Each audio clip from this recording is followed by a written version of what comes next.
Now, if you are depressed, having thoughts of harming yourself or anyone else, this video is not for you. This is not where you should be right now. Please go seek emergency help.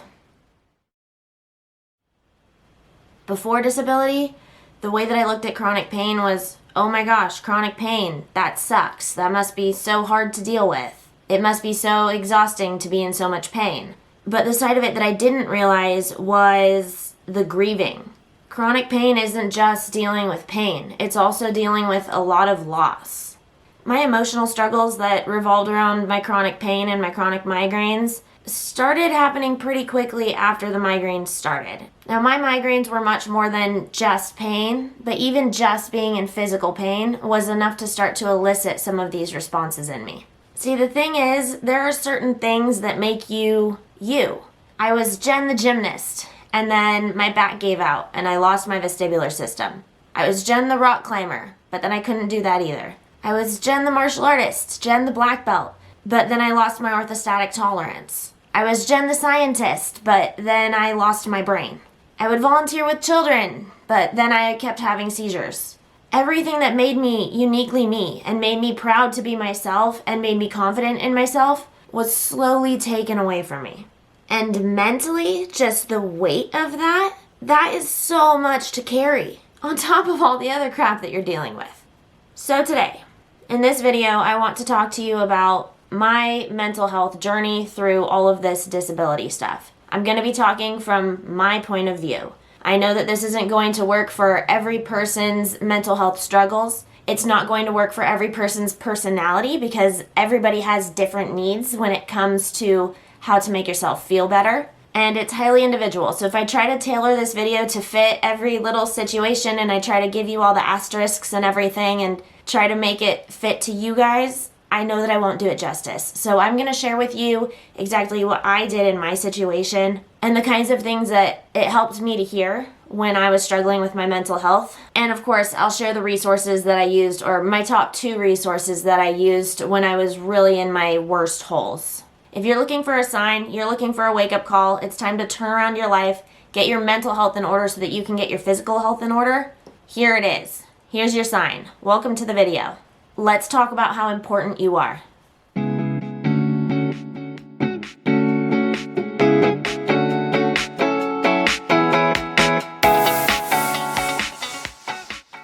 I came down with my disability when I was 25. Before that, I was absolutely nuts. Just super athletic, super smart, really snarky, quick-witted, loving, fun, social, and active. I knew who I was a very confident person, and then I came down with these chronic migraines. Chronic migraines, it turns out, is actually increased pressure in my brain, but I didn't know that that was the case until literally 2 months ago. So for 5.5 years, I was being told that I was totally fine, I'm just having migraines, there's nothing we can do about it, there's no cause. I just need to keep track of my triggers and try all these different pills and maybe they'll lessen over time. Now, I was not diagnosed properly, so nothing was quite working. I kept failing therapy after therapy. My condition kept progressing and getting worse and worse, and I slowly lost those pieces of myself that made me me. I slowly lost aspects of my life that I had worked so hard to build, like my career. Things like my personal relationship took a complete 180 turn, where we used to be adventure buddies, and now he's my caretaker. And our golden retriever that we were so excited to take on all of our trips and blah, blah, blah. Well, now he is a medical alert service dog. Really, life is not always what you planned it. I had to accept the chronic pain. I had to accept the pain condition. I had to accept the confusion. I had to grieve all of those activities that I loved and I missed. I had to grieve the life that I thought that I was going to be able to build. All of that was gone. I had to grapple with the uncertainty of what life would even look like in a month or a year or 2 years. To an extent, we all have to do that. But it's even worse when you're like slowly spiraling downhill. And I wondered whether I should even be thinking about the future because it literally felt like my brain was gonna explode out of my eyeballs or my ears. And it turns out I was kind of right. There's pain in watching other people grieve and mourn when they learn of your conditions. You have no idea the pain in my parents' eyes when I told them exactly what I had been going through. How much I'd been hiding from them because I wanted to have answers before I scared them. and I wasn't able to do that for them. You have to get over the hurt of people not believing you, of people telling you to just do yoga, to stop eating gluten, friends discontinuing inviting you to stuff because you're too much of an inconvenience, or just blatantly getting into arguments over it, and friendships and even family ships abruptly ending. With any luck, you'll get to a point where you're stable enough to take care of yourself, and then maybe, just maybe, you're able to start thinking about how you can move forward. And that's the part that I want to talk to you about today. No more maintenance mode. At a certain point, you need to decide that now's the time I need to move forward. If not physically, then at least mentally, I need to get my mind straight so that I can build up more physical strength within myself. I went through all of that before I even had POTS. I went through all of that before I had too bad of orthostatic intolerance, before I had the children.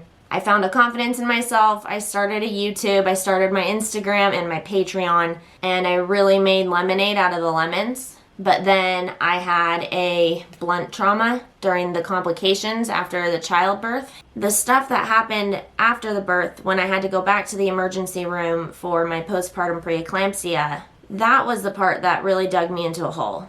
I was severely mistreated by hospital staff. I was denied my right to a caretaker, even though I was migraine Jen. I was screamed at in the lobby when my blood pressure was 180 over 110 because I couldn't have my newborn. And I was sent outside to nurse her in the snow, 24 hours old.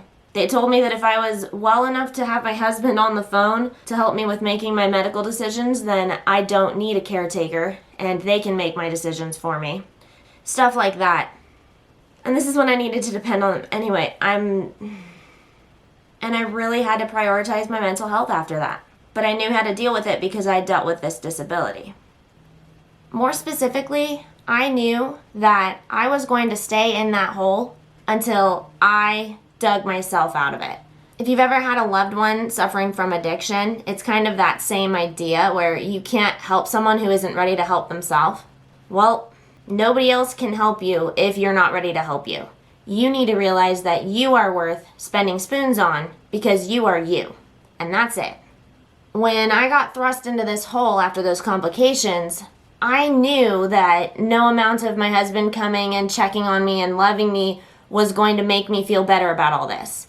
I knew that I could literally have a call from every single person in my life telling me how great I am and how much they love me. None of that was going to dig me out of my depressive hole.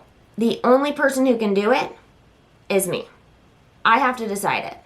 I have to take the steps myself. I have to put in the work. And I am 100% not saying that you have to put in the work alone. That's not what I'm saying. You're never alone. You never have to be alone. And we're social creatures. I don't think we're meant to be alone. But you are in charge of yourself. And if you can't control the things that are happening within you, and you can't control exactly the way they manifest for the things around you, at the very least, you can be in charge of how you think about them. And you can decide to not make it any worse by allowing yourself into those negative spirals of thought. You can decide what your outlook on the situation is going to be. It's not going to be perfect. It's not going to be foolproof. You're going to have bad days. You're going to have sad times. But if you decide that your life is beautiful, your life is worth living, actively decide to put in the work to make your brain think in those ways, then that becomes the way your brain wants to think. And that snowballs into positive effects, not just for you, but for everybody around you. Because we've all been around someone who's going through a hard time. And it's hard for the people who are around them too. If you're not going to do it for yourself, do it for your loved ones. You are worth the spoons. You are worth putting your own energy into. I promise you I'm not the only person in your life who feels that way. There are other people who want to see you happy too. Other people want to see you thrive too. And thriving doesn't mean able-bodied. Whenever I went to a doctor's appointment and the doctor decided that I was still normal, it would gut me. Something inside me knew something wasn't right, but somehow not being able to convince this one person over a 10-minute conversation where they were too distracted doing paperwork anyway would make me doubt my entire self, my entire existence, all of my symptoms, everything that I'm going through, and I would just allow myself to be too affected by it. So I'm here to tell you right now, as someone who is misdiagnosed, but chronic migraine is still a very valid diagnosis. that you don't need an abnormal test result to prove that you are suffering. You don't need to have clinical depression to be able to benefit from mental health services. You don't need a lab test or any fancy gadgets to tell you whether or not your body is in pain. And if you know that something is wrong in there and you know that this doctor just isn't quite getting what you're saying, that doesn't give you any reason to doubt yourself. There's no need to take that out on you. I could have phrased it differently, or I could have tried this more politely, or I could have done this with this method instead. None of that. No. You're hurting. They should have listened. Give yourself grace. And it's hard to ignore them because those people are the experts, but they're the experts on textbooks. They're not the experts on you. And your friends, they're not the experts on you either. Your family, they don't know either. You're really the only person who knows what you're going through. That's what makes this valid. That's what makes your feelings valid, is that you are feeling them. And I'm going to say it a million times in this video. You're worth spending your own energy on. Especially if you're going through some kind of depression or anxiety, it's worth working on that because you really can't pour from an empty cup. You've got to put on your own oxygen mask before you can anything with anybody else, and that's especially true if you're disabled. And another thing that I've said a lot of times is that your support group doesn't need to be huge. Sometimes you just need that one person to think with, to bounce your ideas off of. A way of getting your thoughts out onto paper, but it's with someone else, and they can help you really grapple with what exactly is bothering you. Once you get to the bottom of that, you can get to the bottom of how to fix it. But if you don't know exactly what it is that's spinning around in your head and it's just a million thoughts and they're all not that good, that's not going to push you forward. And the only way forward is forward. So, this video is sponsored by BetterHelp. That's Better, H-E-L-P. You may have heard of this platform. It's an app that connects you with real therapists, and I used them this year in 2021 for several months to help me with the problems that I was feeling. I have done conventional therapy before, but that is not something that would have been on the table for me this year. So having a platform like BetterHelp really saved the day, so to speak, by giving me a way to get the therapy that I needed without all the hassle of actually going in to go to therapy. If you go to betterhelp.com/mommingwithmigraine, you'll get 10% off your first month, and that's a special just for my viewers. Now, BetterHelp did not give me this list of things to say. This is my genuine list of what I enjoyed about the app, not even knowing it was going to be a sponsorship situation. So this is like, what? First, if the thought of face-to-face therapy is scary or new to you, this is a much more approachable way to go about it. You can do the face-to-face video call just like we've been doing all of quarantine anyway, but you can also do phone calls, you can do messaging chats. In fact, even outside of your appointment slots, you can text your therapist anytime. Well, like a private message through the app. That was excellent for being low spoons, high brain fog, busy schedule, newborn, healing from all that.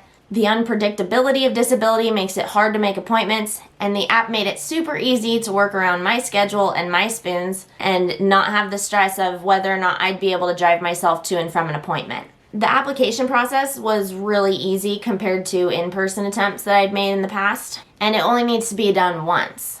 So when you sign up, it's almost like a dating app. They ask you what kinds of things you want. They actually match you with a therapist right off the get-go. But if that person doesn't work out, you can go ahead and scroll and filter for therapists and look for someone else who you think might be a better fit for you. And you can filter based on all sorts of stuff. So for example, I prefer having an older therapist because they have the lessons that they've learned in hindsight from having a longer life. So I would filter by, I want older therapists. But there are other things that you can filter with too. If that one doesn't work out, you don't need to deal with going to other locations to try to find other people. You're not limited by your geography. There are so many therapists from so many backgrounds. I ended up finding one that I really liked.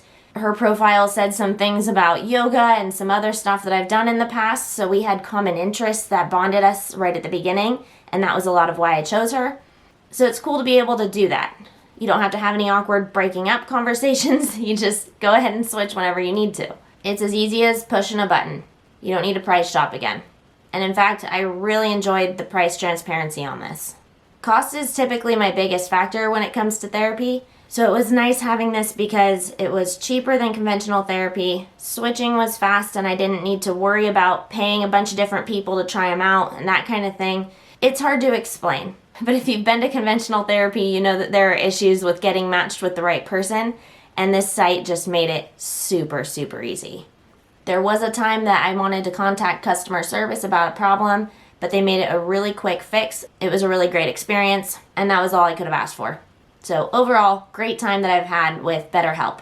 The only con that I had with BetterHelp is that scheduling is a little bit irregular, and it can't be done in advance. Every week you get to have your appointment with your therapist, so I would schedule my phone visit, but once you schedule that one, you need to have the appointment before you can schedule the next one. A couple of times I forgot, and depending on the therapist, some therapists will kind of ping you to remind you, but not all of them will. So this goes down to you have to be in charge of your own health. All I did was I'd set an alarm for the end of the therapy session, like immediately when it ended. If I had a 9 o'clock, I would have a 10 o'clock alarm to book my next therapy session so that I didn't need to find spoons for it later. I didn't need to find mental energy for it later. I couldn't put it off or make excuses later. This is the kind of thing where you need to commit yourself and go. And I do think that it would be better if we could schedule a bunch in advance, but the flexibility and the lack of commitment is what's so nice about the app. Nowhere else in the medical system is it so simple to just shift around your appointments, to send messages back and forth about what time you can meet up. It's just something that comes with the territory, and I feel like if you're aware of it ahead of time, you can easily work around that.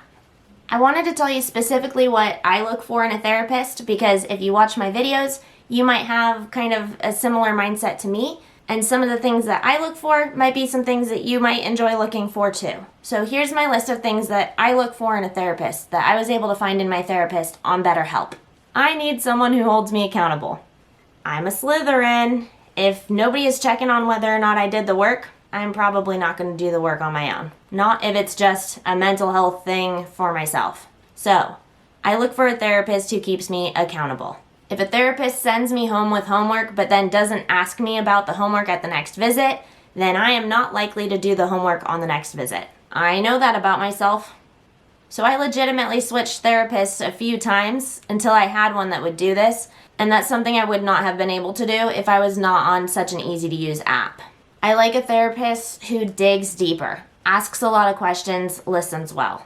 To me, a good therapist will repeat things back to me and point out things that I said, or rather how I said them, to show me what my biases are in real time, and that helped me learn a lot more about myself. It's not very helpful for me to go to therapy sessions where I say, man, it's been just really hard. I've been feeling guilty when I have to take time off and my husband has to take the baby. If the person looks at me and nods and says, wow, that must be hard. To me, that's not a therapist that's going to be very effective. That's not going to move me forward in my thought process. That's just me venting. I can do that on YouTube. What I'm looking for is, well, where's that guilt coming from? Does Brian make you feel guilty? No. Is Brian shaming you for blah, blah, blah? No. Have you talked to Brian about the fact that you feel guilty when he has the baby? Yeah, I have. Okay, and what does Brian say to you when you tell him that you feel guilty about this? Oh, he tells me that I really shouldn't and blah, blah, blah, etc. Very different from, oh, I'm so sorry that you're feeling this hurt. I'm sorry you're feeling that isn't going to help me. Digging and digging and digging and digging and digging and making me verbally say that I'm the one creating the bias in my head. I'm the one creating the guilt. I'm the one allowing the guilt. I'm the only one acknowledging and giving validity to the guilt. That's what's going to move me forward. So I look for a therapist who's doing that digging. If you know your own attitudes, it can keep you from falling victim to your own negative cycles of thought.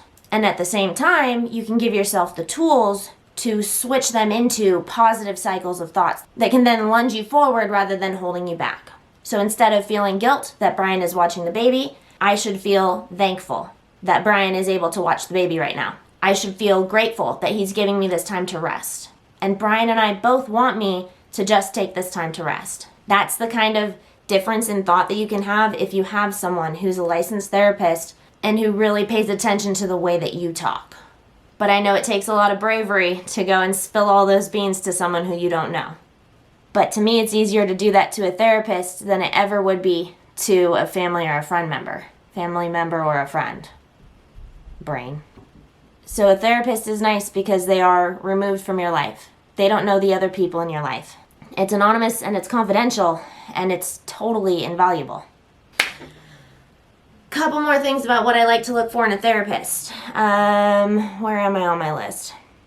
I like it when my therapist strategizes with me and lets me lead myself to my own conclusions through those digging questions rather than just giving me answers. Because let's be honest, we can all go on Instagram and read the answers. We can scroll through happy, go feel happy pages about accepting yourself and all that stuff, but that's just not quite the same as it coming out of your own brain. And if you've never experienced it coming out of your own brain via therapy, then I suggest you to hop on to BetterHelp and try your trial. Use my link just for my viewers. You can get 10% off your first month.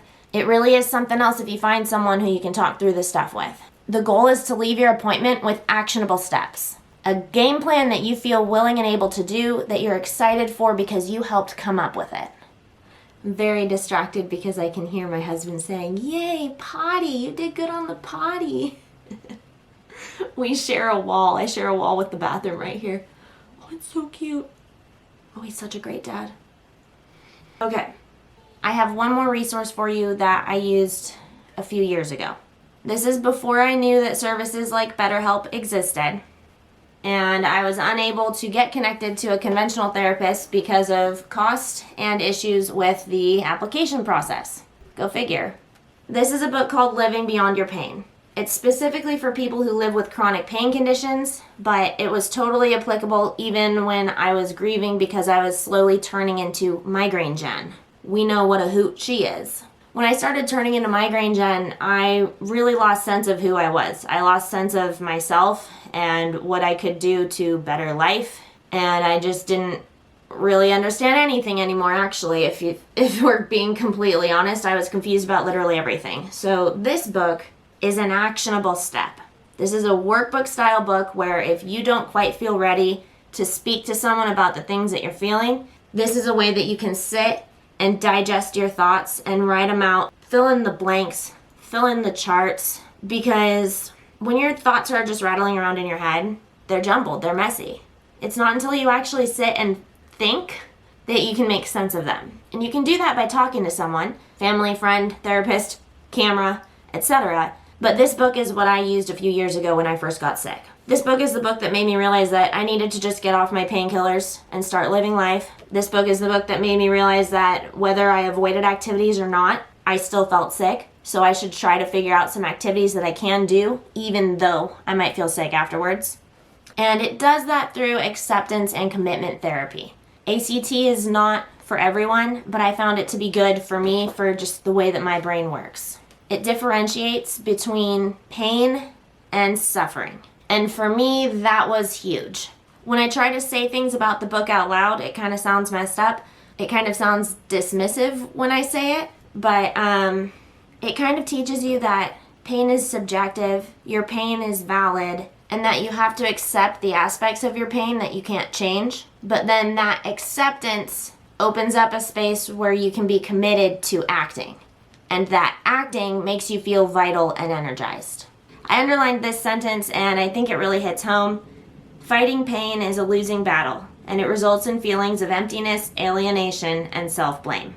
So the key thought in ACT and in this workbook is that you can accept your pain and live a valued life with it, rather than allowing it to control you and minimize the vitality you feel every day. I've got to say again, vitality doesn't mean able-bodied. Valued life doesn't mean life that you planned. But if you look back at Migraine Jen videos, and I have a whole Migraine Jen playlist, this ACT book is what made me accept Migraine Jen as a part of me, as a part of my condition. And then in turn, Migraine Jen started thriving. It's not that Migraine Jen was suddenly smart or suddenly pain-free or suddenly more able than she was before. It's that I was able to find value in myself and my life despite the pain and despite the confusion. And I realized that life is still valuable and worth living even when it hurts to do so. And again, just the differentiation between pain and suffering. Pain is pain. If you're in agony, that's different. And by no means is it saying that you should ignore everything that you're feeling or ignore your pain. It's not. It's accepting your pain and living with it now while you're still pushing forward, trying to find answers, trying to make yourself feel better. The two aren't mutually exclusive. You can live now while still dreaming of a better tomorrow. My memory card filled, so the camera stopped recording, and I guess that's a sign I've been talking too much. So I'm gonna finish this with one closing remark, and then we'll call it a day. Pain is like quicksand. Disability is like quicksand. If you struggle and struggle and struggle and struggle, it's just gonna sink you in deeper. But if you stay calm and relax, and you work with the storm instead of fighting against it, accept it, then that will elevate you. You have to work with the quicksand and understand it. And that's going to be different for every case, for every person. It's going to be different within the same person for different traumatic events. But the concept stays the same. You have been dealt this hand of cards. You can either work with it or you can fight against it. But fighting against it is futile because this is where you are. And I can't respond to every single comment, but I do read damn near almost all of them. So if you need a hug, if you need a friend, if you just need a heart emoji from me, comment that. I really do everything that I can to be here for you. I want to be a support system. I want to be someone who gets you. Even if I don't know you in person, I see you. For a lot of you, I was in your shoes. I was gaslit AF. I've been through some ugly things with this disease. And so if you're feeling misunderstood, I want you to know that I'm here and I understand how crappy it is to feel so misunderstood. I'm so sorry that it's happening to you, and there is something that you can do about it. So please go take care of yourself. Other than that, guys, I hope that you enjoyed this video. I hope you found it helpful. Make sure you like, comment, subscribe to the channel. I also have a Patreon if you want to support me there, or you can follow me on Instagram if you want more of our day-to-day life stuff. One last reminder to head to betterhelp.com/mommingwithmigraine, and you can get 10% off your first month. I'll put that link at the top of the description thing down below. I hope to see you guys just a little bit happier, a little bit stronger when we come back here next week. Have a good one.